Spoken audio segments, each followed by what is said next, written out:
बंगाल की 3 राज्यसभा सीटों पर उपचुनाव का ऐलान हो चुका है और सियासी गणित ऐसा बन रहा है कि ममता बनर्जी की पार्टी को बड़ा झटका लग सकता है।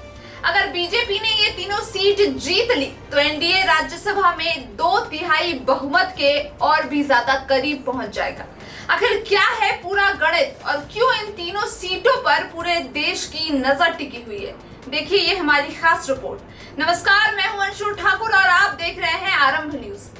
पश्चिम बंगाल की 3 राज्यसभा सीटों पर उपचुनाव की तारीखों का ऐलान हो गया है। चुनाव आयोग के कार्यक्रम के मुताबिक 8 जुलाई से नामांकन प्रक्रिया शुरू होगी। 14 जुलाई तक नामांकन दाखिल किए जाएंगे। 15 जुलाई को स्क्रूटनी होगी। 17 जुलाई तक नाम वापस लिए जा सकेंगे और अगर जरूरत पड़ी तो 24 जुलाई को मतदान और उसी दिन मतगणना होगी। इन दिनों सीटों पर चुनाव इसीलिए हो रहा है क्योंकि ममता बनर्जी के सत्ता से बाहर होते ही टीएमसी के 3 राज्यसभा सांसद सुखेंदु शेखर रॉय, सुष्मिता देव और प्रकाश चिक बराइक ने इस्तीफा दे दिया। राज्यसभा सदस्यता के साथ टीएमसी को भी अलविदा कह दिया था, जिसके चलते खाली हुई तीनों राज्यसभा सीटों के लिए चुनाव आयोग ने 24 जुलाई को मतदान कराने का फैसला लिया है। अब जरा समझते हैं कि आखिर इन तीनों सीटों को इतना अहम क्यों माना जा रहा है। राज्यसभा की कुल सदस्य संख्या 245 है, लेकिन फिलहाल कुछ सीटें खाली होने की वजह से प्रभावी संख्या इससे कम है।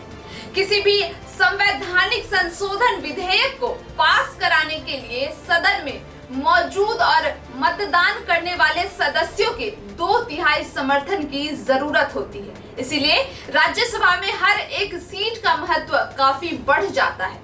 पश्चिम बंगाल की जिन 3 राज्यसभा सीटों पर उपचुनाव हो रहे हैं उन पर पहले तृणमूल कांग्रेस का कब्जा था, लेकिन पार्टी में हुए राजनीतिक घटनाक्रम और इस्तीफों के बाद ये सीटें खाली हो गई। अब विधानसभा का गणित बदल चुका है। मौजूदा संख्या बिल के हिसाब से बीजेपी के नेतृत्व वाले गठबंधन के पास इन तीनों सीटों पर जीत दर्ज करने की मजबूत संभावना है।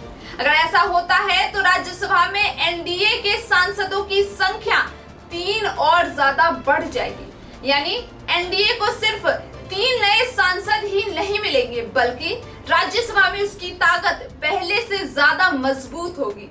इससे कई अहम बिल को पास कराने में सरकार की स्थिति बेहतर हो सकती है।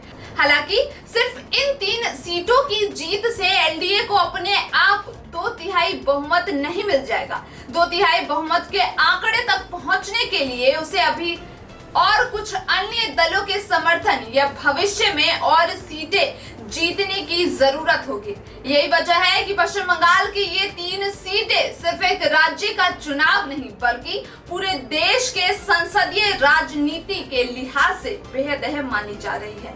अब सबकी नजर 24 जुलाई पर होगी, जब ये साफ हो जाएगा कि बीजेपी के इन तीनों सीटों पर जीत दर्ज कर राज्यसभा में अपनी ताकत और बढ़ाने में सफल होती है या फिर कोई नया राजनीतिक समीकरण देखने को मिलता है। फिलहाल इस खबर पर इतना ही। बाकी देश और दुनिया की तमाम खबरों को जानने के लिए देखते रहिए आरंभ न्यूज।